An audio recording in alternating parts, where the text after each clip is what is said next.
toutes. Alors aujourd'hui je voudrais vous présenter deux albums que j'ai fait avec les papiers Stamperia. C'est la collection Amazonie. Donc j'ai fait un petit modèle et un modèle un petit peu plus grand. Voilà. Pour les faire, j'ai suivi le tuto de Scrap & Coffee. Donc le tuto, vous pouvez le trouver en libre service sur son site. Par contre, toutes les mesures sont en pouces. Donc c'est vrai que quand on a l'habitude des centimètres, c'est pas facile de se reconvertir avec les pouces. Mais c'est une question d'habitude, hein, comme tout d'ailleurs. Et en fin de compte, il se trouve que des fois, je trouve que c'est bien pratique les pouces. Bon, surtout que les papiers, ils sont en pouces puisque j'ai utilisé un bloc 8 pouces sur 8 pouces. Donc ça correspond à 20,3 cm sur 20,3 cm. Et un bloc 12 pouces par 12 pouces, donc qui représente des feuilles d'une dimension de 30 cm et demi sur 30 cm et demi. Voilà, donc j'ai utilisé ces deux blocs. J'avais aussi des die cuts et des chipboards. Alors, pour le petit format, alors en largeur il fait 18 cm et en hauteur il fait 21 cm et une tranche de 4 cm. Donc voilà pour la déco de la tranche. Donc je me suis amusée à faire un petit cadre que j'ai évidé et que j'ai recouvert de fibre PVC. Et donc là, un petit chipboard, donc le perroquet. Au dos, j'aime bien mettre à chaque fois une déco. Donc on retrouve le Strelitzia avec un petit papillon en relief. Et sur le devant, donc j'ai pris dans la feuille 2020 donc l'Amérique du Sud. Voilà, et puis j'ai juste rajouté un petit papillon parce que je trouve que comme les papiers sont assez chargés, ça aurait été dommage de rajouter autre chose. Au niveau de la fermeture, je me suis amusée à faire une fermeture avec un aimant. Et je crois que c'est sur son site que j'ai vu justement donc le truc pour pas que les aimants en fin de compte ils soient en surépaisseur ici et ici. Il suffit en fin de compte de faire un trou dans la cartonnette et de glisser son aimant. Et après, bien sûr, tout est recouvert avec le papier. Donc, quand on ouvre, alors, ah oui, et il n'y a qu'un bloc à l'intérieur. Quand on ouvre, donc sur la couverture intérieure gauche, donc là, j'ai fait un système de fermeture avec un petit aimant, hein, qu'on entend bien. Donc là, vous avez et un emplacement pour les photos. Donc, et à chaque fois pour les emplacements, délibérément, j'ai fait comme elle, j'ai pris du papier blanc. Et autour et sur chaque papier blanc, en fin de compte, on a un petit liseré fin que j'ai fait au feutre et à main levée pour donner un côté un petit peu plus, on va dire, rustique. Donc là, vous avez un autre petit rabat, comme ceci. Et là, vous avez donc la possibilité de mettre plein de photos. Donc j'ai fait une fois verticale et une fois horizontale.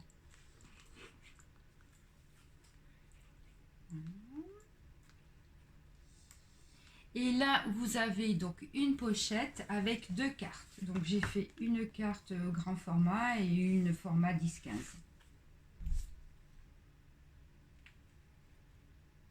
Voilà.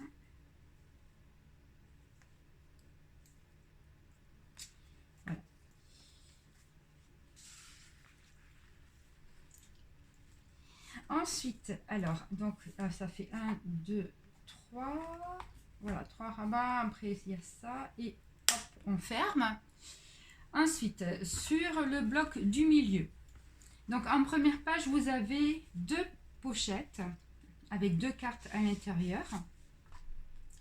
Donc, ce que j'ai fait, en fin de compte, on retrouve l'intégralité de la feuille avec en photo un animal, un félin.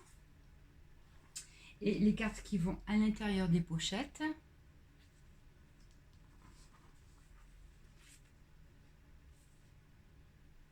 Voilà. Ensuite, quand on ouvre, là, j'ai utilisé une feuille 30-30 pour avoir le motif dans son intégralité.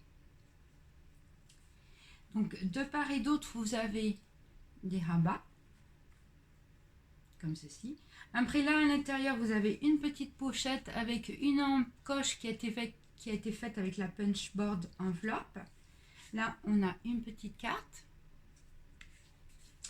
Et là, vous avez un passant qui vous permet, en fin de compte, de mettre une grande carte. Voilà. Et pareil de l'autre côté. Donc la pochette, donc avec la petite encoche. Une petite carte. Voilà. Et là, vous avez donc un passant. Et donc, qui me permet de mettre une grande carte. Donc là, j'ai fait des cartes simples, mais après, rien ne vous empêche, si vous voulez, de mettre une carte double.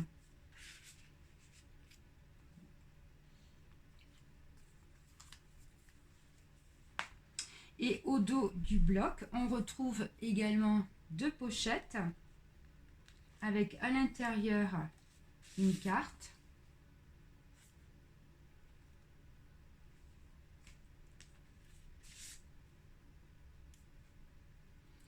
Et bien sûr, l'intégralité du motif. Donc c'est un petit peu prise de tête, mine de rien, la première fois qu'on veut découper donc notre papier, hein, parce que vous voyez que au niveau de la coupe des pochettes, c'est déstructuré. Ensuite, sur l'intérieur de la couverture, donc côté droit, on retrouve la même structure que l'autre intérieur couverture. Donc pareil, donc là, un petit aimant pour fermer. Donc là, c'est une petite carte, hein, qu'on a dans les papiers 20-20. Donc quand on ouvre donc l'emplacement pour mettre une photo, et après on retrouve les 3 rabats.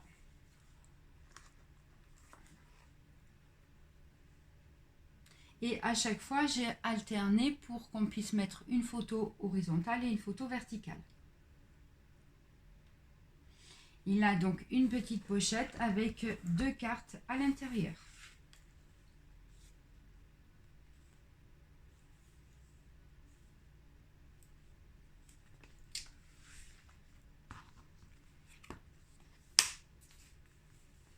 Donc ça, c'est pour le petit format. Ensuite, pour le grand format. Alors, il est évident que son tuto qu'elle donne, on a toutes les dimensions en pouces, bien sûr, mais surtout, ce sont les dimensions pour faire le petit format. Donc, moi, ce que j'ai fait, c'est que, comme j'avais encore du papier, je voulais faire un format 20-20, enfin 20-20 à peu près, quoi. Et donc, j'ai tout recalculé pour adapter les dimensions à la taille de l'album que je voulais. Donc ce que j'ai fait, c'est que je me suis fait d'abord un patron parce que pour bien m'habituer avec les pouces. Alors lui, donc en couverture, on a donc une feuille 8 pouces sur 8 pouces avec les nénuphars. Donc là en déco, j'ai mis un petit papillon. Au niveau de la tranche, j'ai mis un petit die cut. Et au dos, là cette fois-ci, un die cut avec le nénuphar. Au niveau des dimensions, donc on a toujours une tranche de 4 cm. En largeur, il fait 22 cm et demi et en hauteur, il fait 21 cm. Au niveau de la fermeture, le même système, mais donc cette fois-ci, j'ai mis donc une petite image avec la fève de cacao. Et toujours le système de mettre l'aimant, donc de faire un trou dans la cartonnette pour pouvoir le placer. Et pareil, bien sûr, sur la petite fermeture. Alors, donc on a toujours le même principe. Donc là, sur l'intérieur de la couverture de gauche, alors là, cette fois-ci, par contre, pour la fermeture, j'ai mis des petites rondelles. Et là, au bout de ma ficelle, j'ai mis un petit die cut en forme de feuille.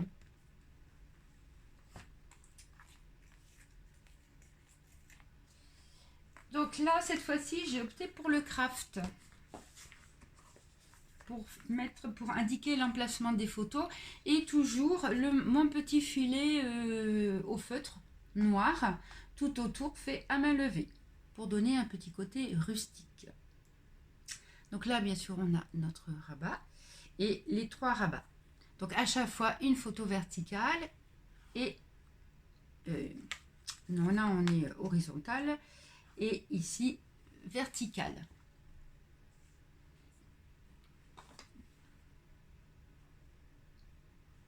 Voilà. À l'intérieur de ma pochette, alors comme ma pochette elle doit faire 6-5 cm, du coup à l'intérieur j'ai mis 2 cartes doubles.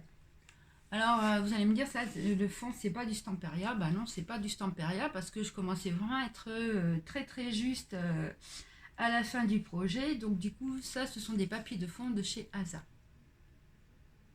Et sur chaque pochette, donc j'ai mis un fond. Et à chaque fois, j'ai remis donc un petit cadre avec des chutes de papier qui me restaient et un die cut. Donc là, on a le toucan et là, on retrouve le félin. Voilà. Et donc, bien sûr, sur le fond aussi, j'ai pris du papier Asa dans les tons orange parce que je trouve que ça se mariait bien avec les couleurs.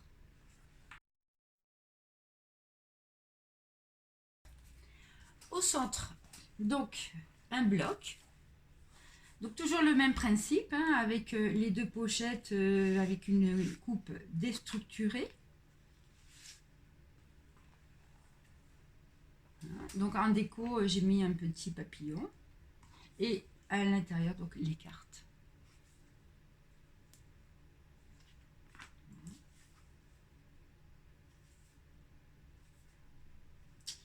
Quand on ouvre, donc évidemment, on est beaucoup plus grand. Alors quand on ouvre, là du coup, en fin de compte, sur cette partie-là, voilà, on a une feuille 8 pouces sur 8 pouces qui a été découpée, hein, bien sûr. Donc là, les 2 petites pochettes avec l'encoche. Et ici, vous avez 2 passants. De part et d'autre, un rabat. Donc là, bien sûr, j'ai mis du craft hein, pour la photo. Et là aussi, du craft. Et à l'intérieur, 2 cartes.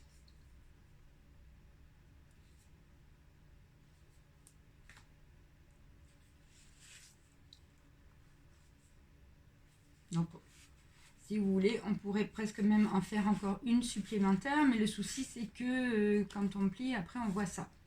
Ou alors dans ces cas-là, le rabat, il aurait fallu que je le fasse plus grand pour cacher cette carte-là. Et quand on ouvrait, et bien, quand on enlevait la carte, on avait carrément notre motif en entier, 8 pouces sur 8 pouces. Voilà, donc ça on le range. Donc là vous voyez, hein, on peut encore en mettre une ici aussi si on veut. Glisser une photo, pourquoi pas.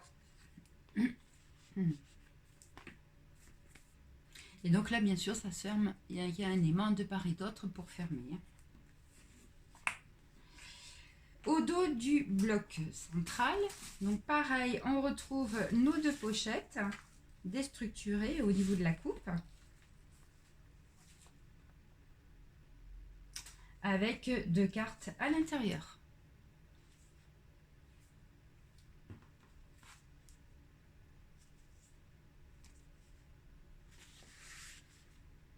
Voilà.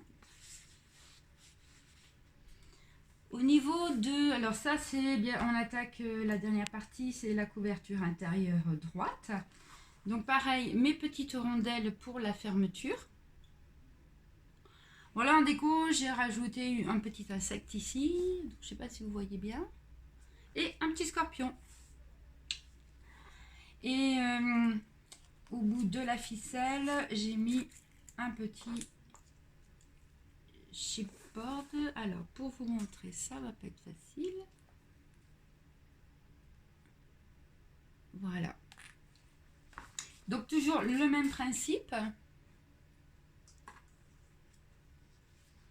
Là, nos 3 rabats avec en alternance un emplacement pour une photo verticale et un emplacement pour une photo horizontale.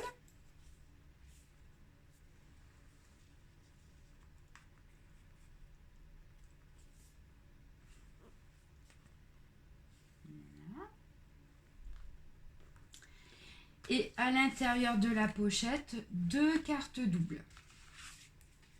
Donc il y en a une, on retrouve le paresseux. Voilà.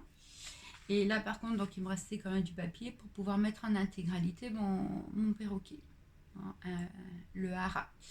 Et là en déco, vous avez en relief donc un chimband, un papillon. Donc là, pareil, j'ai utilisé du papier de fond de chez Asa, puisque j'étais un petit peu en rade au niveau du papier. Et là, pareil, sur le fond de ma carte, un motif qui est vraiment très neutre, dans les tons orangés.